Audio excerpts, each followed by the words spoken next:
PM gives assurance to administer Bougainville affairs.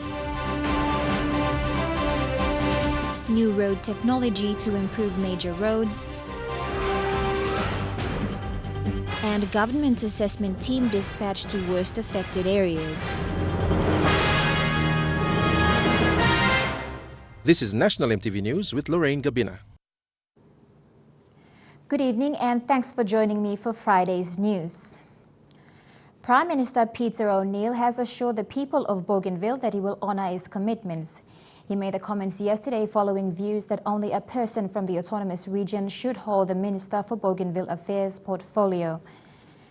Prime Minister O'Neill took over the ministerial responsibility for Bougainville Affairs, while the previous minister, Stephen Kama, attends to health issues. Mr. O'Neill explained that former Minister for Bougainville Affairs, Stephen Kama, has been given lesser responsibility and time to attend to health matters. Minister Kama has been given the portfolio Minister assisting the Prime Minister on constitutional matters. He is still a mandated leader, he is still a Minister of Government, and of course, given timing of his recovery, we will then look at the possibility of giving the ministry back. In the meantime, the Prime Minister assured the people that he is well acquainted with what is happening on Bougainville. I've got a fairly good idea of what's happening in Bougainville. I know the requirements of Bougainville. I know what commitments I have made in Bougainville. I will honor those commitments. That is why I've taken on the responsibility. Regarding the Panguna mine, Mr. O'Neill stressed again that all decisions remained with the people of Bougainville.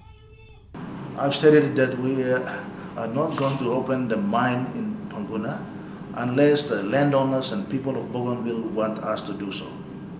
The Prime Minister reaffirmed his commitment to the people of Bougainville, saying service delivery and infrastructure were his priorities. He said the opening of hospitals, schools, airports and roads was proof of his commitment. Deli Waigeno, National EMTV News. The government will rearrange employment conditions of foreign technical advisors working in all government departments in the country. Prime Minister Peter O'Neill announced this as part of the public service reform undertaken by the government. Prime Minister Peter O'Neill says the reforms are expected within the public service. One such reform is the employment of foreign consultants in the government departments. He says advisors working for the government are to report to the government and not to other parties. Not allow advisors and employees who are doing work for the state to report to third parties that are not government. That is what has been happening, and we are just reorganizing it with the support of the Australian government. O'Neill cleared the air on the removal of foreign consultants, saying the government, through the public service reform, ensures to realign consultants' priorities with that of the government and the country. He says PNG still needs their assistance and there is no rush in removing them. It is not trying to throw some advisors out of the country. We are telling them they can work in the country, but they must now work as Papua New Guinean employees of our Papua New Guinean departments, which means that our secretaries and our senior public servants can supervise their work and they can give directions on priorities that we have as a country and as a government. And that is the path that we are taking. What is expected of the foreign consultants is strict compliance to the public service framework within their respective government departments. Twinning arrangements are also being sought to build the capacity within the public service. Of course, build capacity over the next few years. We are working with our development partners to have twinning arrangements where some of our public servants can go and work overseas, get experience and then come back and of course work and try and build capacity in our own departments. Mickey Cavera, National EMTV News. The inaugural 2016 Voice Inc. Nation Builders Conference came to an end yesterday with the 45 participants presenting their outcomes and recommendations on nation building. They touched on key issues in the country and gave recommendations on how best to deal with them. The young 45 leaders who attended the Voicing 2016 Nations Builder Conference said the conference has been an eye-opener and a challenge for them on how to tackle issues in the country. Samantha Masoro, a participant, explained that they felt a hunger to go out and find out what the problems were and how they could assist. Closely enough, what we learned is that the root problem, it stems from us, ourselves. And that's when we came up, not what we came up, but we noticed, and we all say this, and it's kind of like a motto for us at The Voice, is that we can't build a nation based on broken people. And right now, that is what we see. And in order for us to do that, we have to learn how to change ourselves first. And the LDP has taught us that. Joshua Salias, another participant, explained that one of the outcomes from the conference was that they wanted to see an economy that could produce for the population, an economy that was built on strategic assets such as agriculture, forestry, fisheries, and the development of small medium enterprises. We recognize that our people are a reflection of the strength of our nation. Therefore, we believe that only in building up our rural areas can we have striving, safe, and sustainable towns and cities. In order to see this vision achieved, we need visionary and transformational leaders who are willing to work hard with integrity and conviction. The patroness for The Voice, Dame Meg Taylor, applauded the participants for their interest in nation building. She said that the issue in the young people today was that most of them had no idea what was contained in the Constitution. A real in-depth understanding of the Constitution is lacking amongst our young people across the board. Not the same where I was this week, but there's been recruitment of certain government departments where we've been talking to people, and there is a real lack of understanding. Adelaide Xerox Kari, National EMTV News. The Works Department has introduced soil stabilization as a way to minimize the degrading of road networks throughout the country. The process, which mixes river gravel with cement and lime materials, will produce a stronger and durable base for road construction. Works Secretary David Were, upon visiting the biggest stabilization quarry in Lae yesterday, said this new technology will be used to address prolonged issues along major highways and roads in the country. Works Secretary David Were led a team of officials, including Works CEO John Kayo and the PM's Deputy Secretary Trevor Meori, into Lae Morobe Province yesterday. They were there to witness firsthand the new stabilization technology that is set to help minimize the rate of degradation on road networks throughout the country. It's the first of its kind in PNG, and Secretary Were says it is designed to make roads durable, especially during wet seasons. We build roads that have collapsed in no time, so our design is very special to address those issues that have been affecting the rainfall here in the Lae City. So what we have done is we've now brought in this technology. It's the stabilization process. What you see is the stabilization process. This technology uses different types of soil and river gravel, which is mixed and compacted with cement and lime particles to produce a base that is air-free and is suitable on different terrain. Whereas says this process of stabilization best suits areas like Lae City, where rainwater has played a big part in destroying most of its roads. The Natsap to Lae Highway is the first road link to use the stabilization process and is set to be complete by October this year. The process you see here is the mix of different materials, from fines to base course to different grades of quarry that we are mixing with cement at a proper mixed design that is suitable to give high strength on the road that we are building on the Lae Najab. So, Where also announced the Highlands Highway will use this technology. Some sections of the Highlands Highway and other parts we already stabilizing. Meanwhile, the Prime Minister's department is continuing its inspections on major government development projects. Yesterday, the Lae to Medang Highway was inspected and plans are underway for a major rehabilitation project between Ramu Valley and the Usino-Bundi Pass. The Sipik Highway from Wewak to Vanimo is set to be inspected in the coming days. Stanley Over Jr., National EMTV News. A recent assessment on the worst affected areas brought on by the El Niño effect has confirmed people in the most remote parts of the country are dying and in need of food. In a news conference yesterday, Prime Minister Peter O'Neill said the government will dispatch a team to assess where relief supplies can be delivered. Prime Minister Peter O'Neill says there was close coordination between the district administration and district CEOs who work closely with national departments in ensuring that relief supplies were available. In 1997, we attended to it as quickly as possible, and of course the relief supplies were received by many of our communities on time, and be able to feed many families who were in a desperate situation.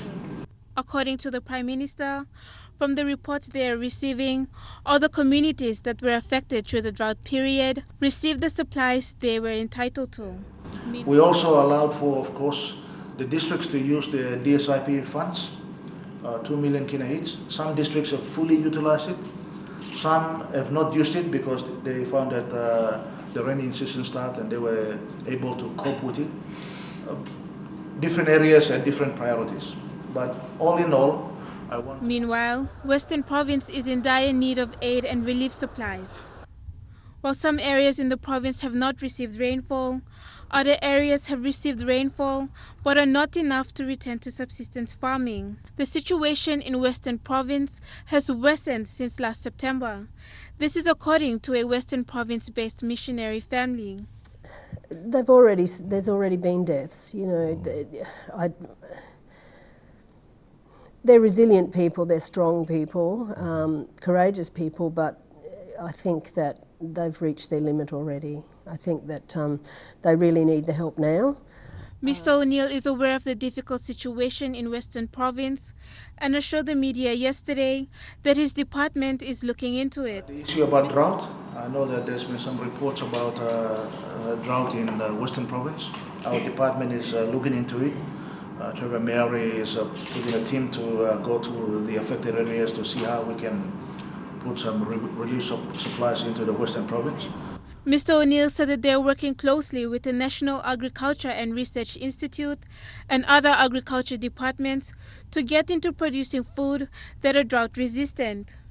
Marilyn Diaukatam, National EMTV News. Ramoniko workers on strike, Madang experienced a drop in crime rate and power outages forced deferral of court cases. Those stories and more after the break.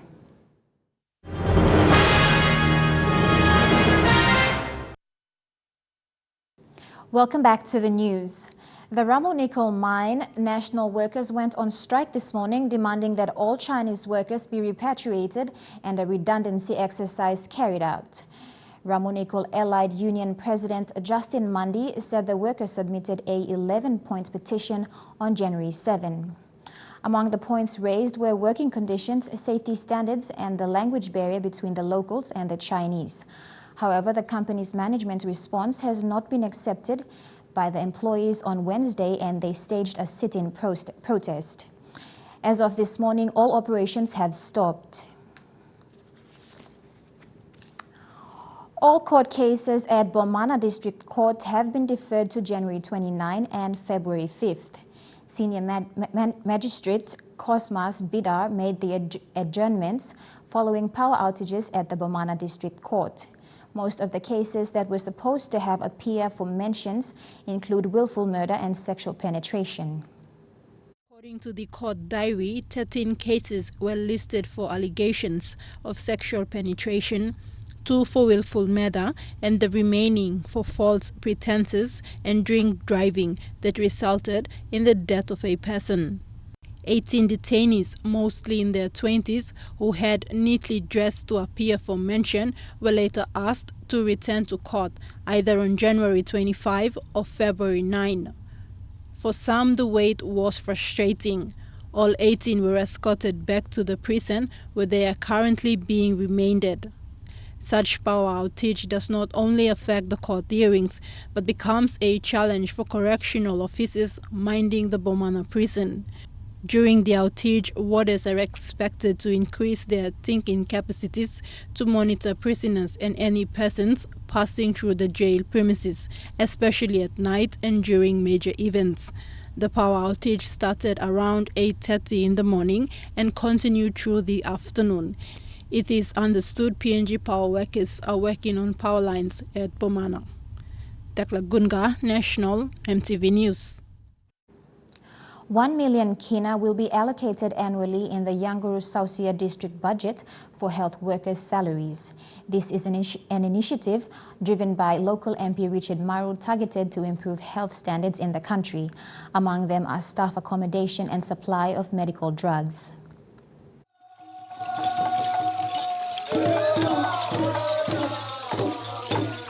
The Yanguru Sausia district will reserve 1 million kina in its annual budget for the salaries of health workers.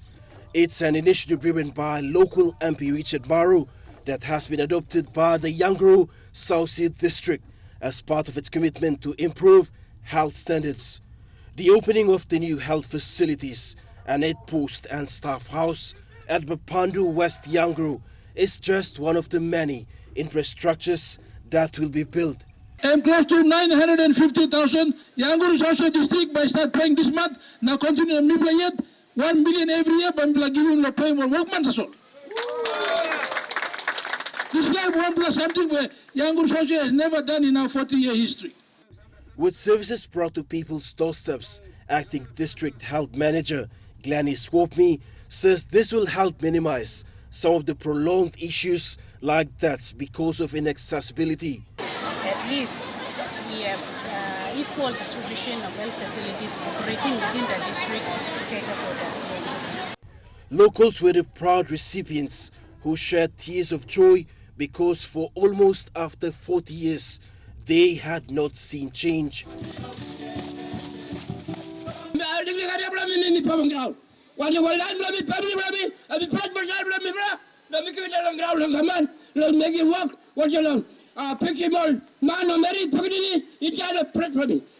The Bapandu Aid Post and Staff House are part of the health infrastructure development in the Yanguru Sausia district, and communities have been challenged to look after this government assets.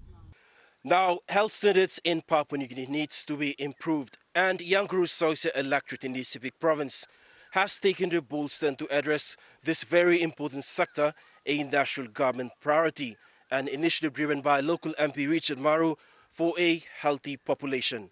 In Wewak, Sepik province, Fabian Hakelitz, National MTV News.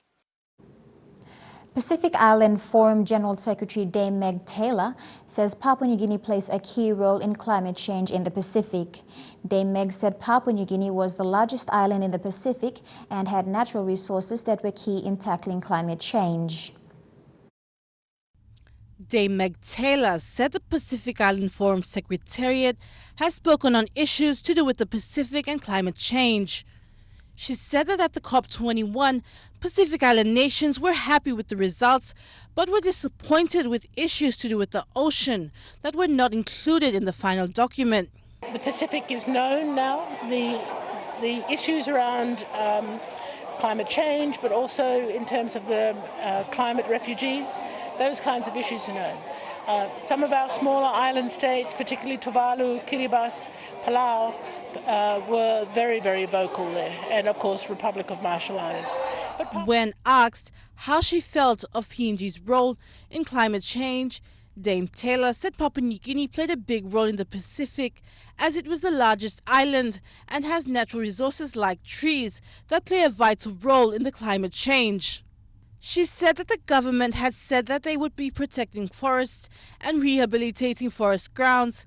She hoped to see the government stick to them. The fact that commitments were made by this government about maintaining large areas of our forests and also rehabilitating areas that had been forested, I think is a very, very important commitment that I truly believe that the government has to come through on that. Dame Taylor said the Pacific Island Forum would now be looking into concerns that have been sent from each of the Pacific nations and how to tackle them. She said that most of the concerns surrounded around West Papua, climate change, cervical cancer, IT, and added value for the fisheries. Adelaide Xerox Kari, National EMTV News. Petroleum and Energy Minister Ben Micah says it's about time PNG exploit the wide range of energy resources in the country. Minister Micah said the energy sector remains untapped while awaiting policy frameworks. He said to push relevant government agencies and stakeholders to capitalize on the energy sector so people benefit.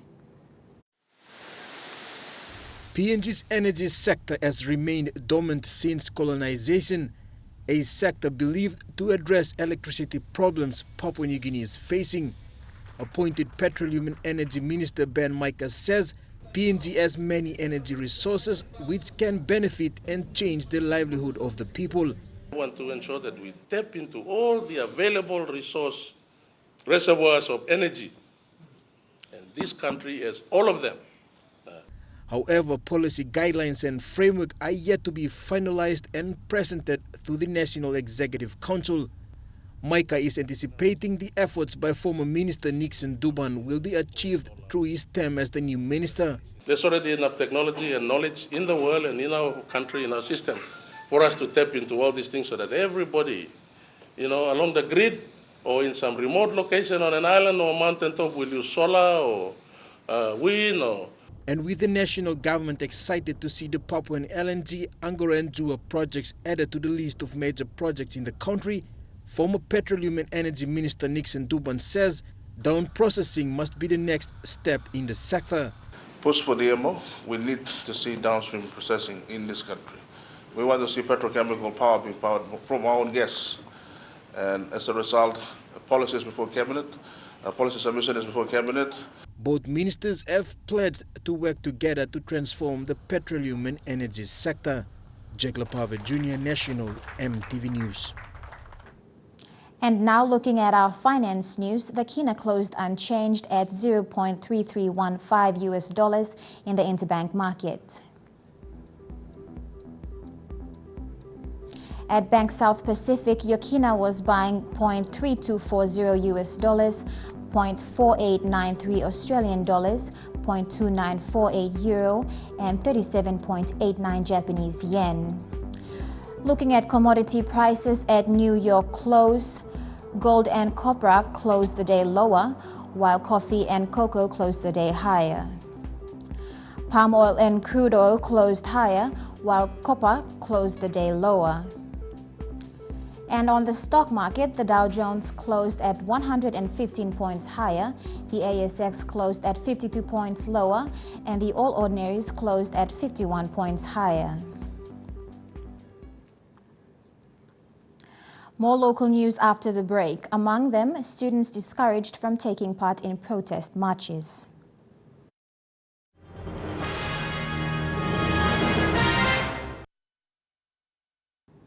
Welcome back to the news. Higher Education, Research, Science and Technology Minister Malakai Tabar has discouraged student protests in tertiary institutions. Minister Tabar said students who get involved in protest will lose their scholarships. The Higher Education, Science, Research and Technology Minister Malakai Tabar has discouraged students to refrain from protesting or being involved in any strikes in institutions around the country. Minister Tabar said this while responding to questions raised by reporters regarding several incidences of students boycotting classes in tertiary institutions like University of Goroka, University of Technology and Polytechnical Institute last year. He said there will be stringent measures or penalties applied to students who confide in such behaviors. Because those are our scholarships. And we turned up there and we told the students, my friends, you go back to class because that's our scholarship. You miss that scholarship and there might not be another scholarship because there are 20 other thousand group of students waiting.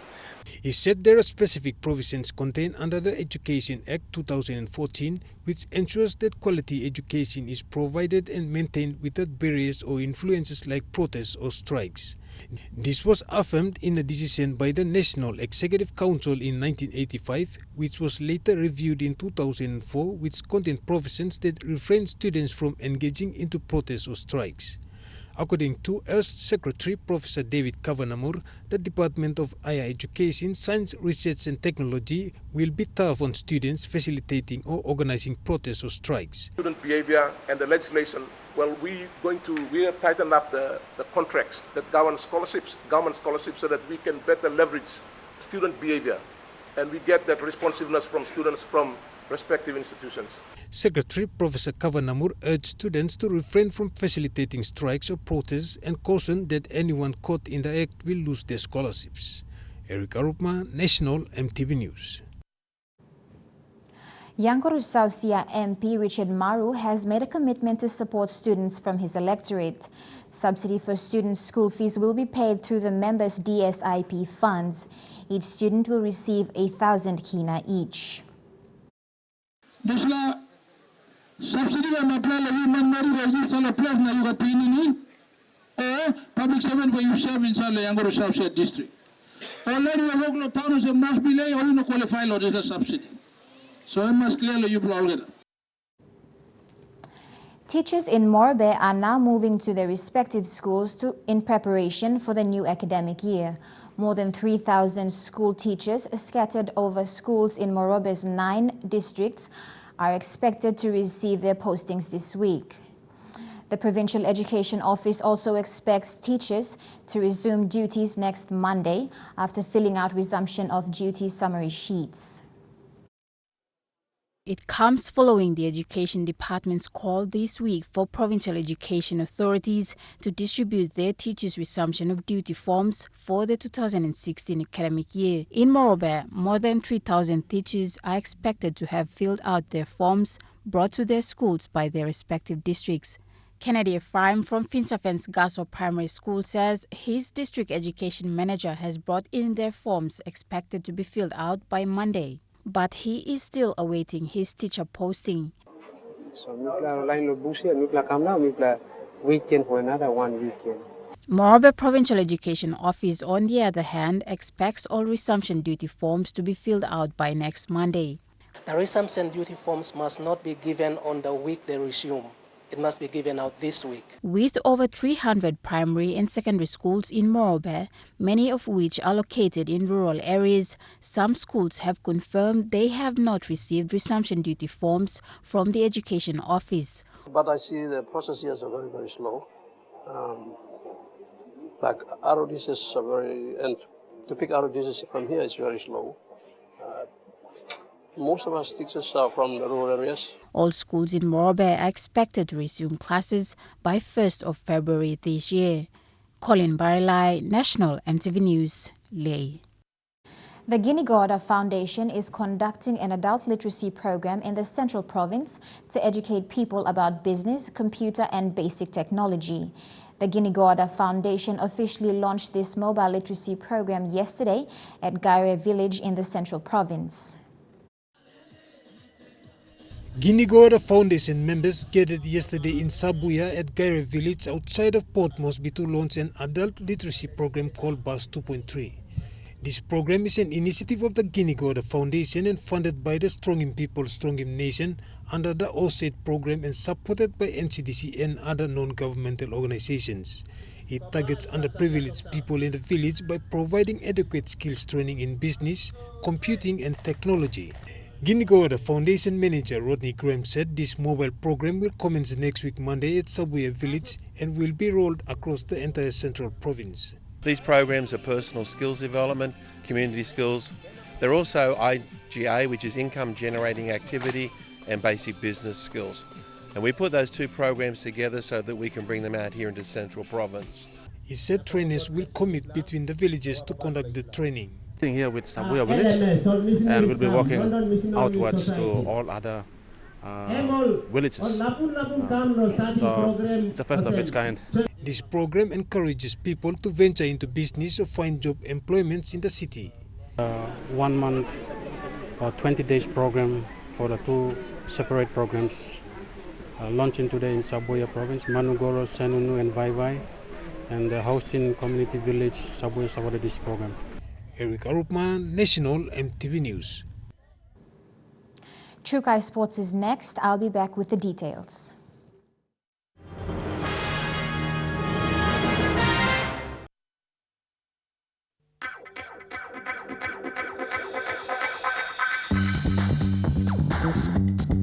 True Kai Sports.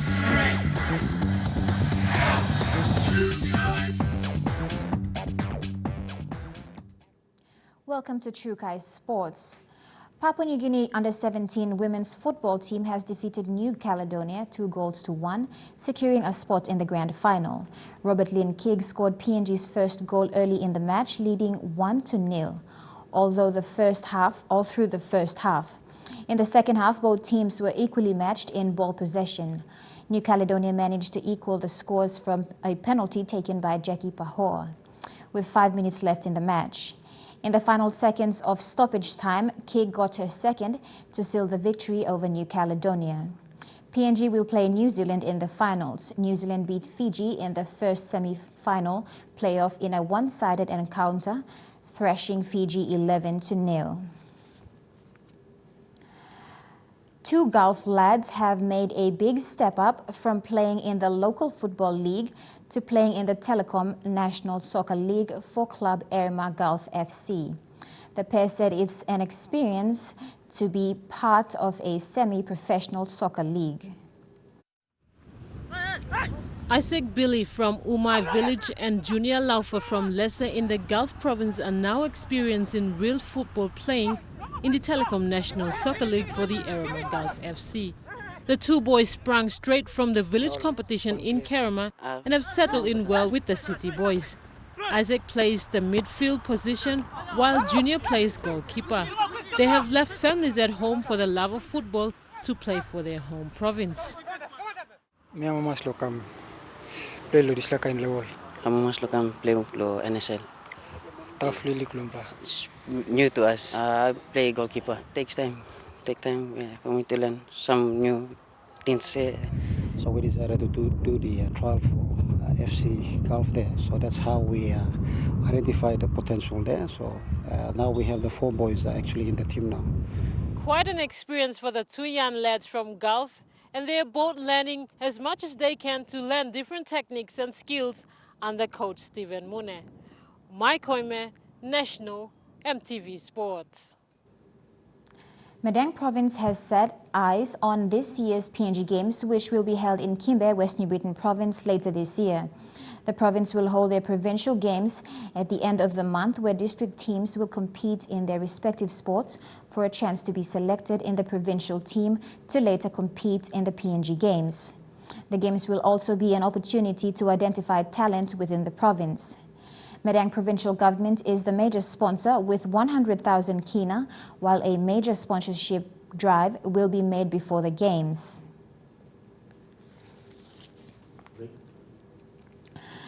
True Kai Sports continues after the break. The Panthers named their team to take on the Hunters. True Kai Sports. Welcome back to True Kai Sports. The Penrith Panthers New South Wales Cup side has named their final 24-man squad to take on the Hunters. The Panthers will play against the Hunters in a trial match on February 6th to officially open the National Football Stadium. The team has a mixture of rugby league players evolving from the NRL, NYC, and the New South Wales Cup. The Penrith Panthers New South Wales Cup side final 24-man squad to take on the PNG Hunters on February 6 has been announced. Jamie Soward has been named at 5'8", along with fellow first graders Suwaya Matagi, Leilani Latu, Adam Watena Zelaznik, and experienced prop Sam McKendry. Panthers coach Steve Georgelis will be able to draw on a wealth of talent from his squad to give PNG Hunters coach Michael Marum a number of tough decisions as he looks towards naming the Hunters' first game team of the 2016 season. Also accompanying the Panthers will be Panthers General Manager Phil Gould. The Panthers arrive in Port Moresby on Friday the 5th and will have one training session at the National Football Stadium before the fixture the next day. And he used to get very upset when it rained because he couldn't. Jaylee Sapies, National EMTV Sports. While the Penrith Panthers have named their side to meet the PNG Hunters early next month, Michael Marum's boys are facing injury concerns. Dion Kombeng reports. Hunters players have undergone surgery and are on the road to recovery before the 2016 season. Brandy Peter, Anderson Benford, and Enoch Maki have injury concerns and are in rehabilitation in Port Moresby. Michael Marum said players are well on the road to recovery and will be ready to take the field before the season begins. Peter is recovering from a broken hand, Benford an injured foot, and Maki is nursing an injured knee. The three are now focused on recovery before they will be able to join the rest of the Hunters team at training following their rehabilitation program. Meanwhile, the rest of the team is preparing for the big match against the Penrith Panthers to open the new home of rugby league in Papua New Guinea, the National Football Stadium, on the 6th of February. Dion Kombang, National EMTV Sports. Prima Small Goods has come on board to support the Coca-Cola Epatas Cup Challenge with 30,000 kina, effectively securing the naming rights for the Highlands Region playoffs. This sponsorship will help in bringing rugby league to the rural outskirts of the Highlands region. CCIC is a community-based rugby league concept. Its aim to identify rural talents in rugby league throughout PNG. The competition has been running for the past 15 years. This year is its 17th. CCIC CEO Timothy Lepa said corporate sponsors coming on board to support CCIC concept are important for the competition as it pushes to identify raw talents. The Epatas Cup concept is to bring the rugby league to your doorstep to scout the hidden talent and bring them to marketplace. We did it for the last 16 years. We have produced 132 kumus through this competition. And we got about 75% of team in Hunters last year and 65% this year, the product of Coca-Cola Epatas Cup. The winner of the playoffs in each challenge will get 10,000 kina prize money and a gold pass. CCIC management will meet the cost for the teams with the gold pass during the finals. And the winner of the finals will walk away with 100,000 kina in prize money. This weekend playoffs are the Chimbo Challenge, which will be played here in Lae. The challenge was brought down to Lae to avoid bad supporters' behavior.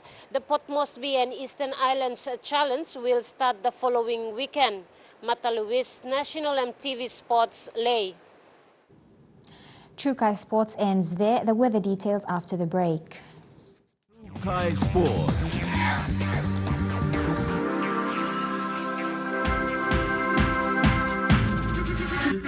True Kai Sports.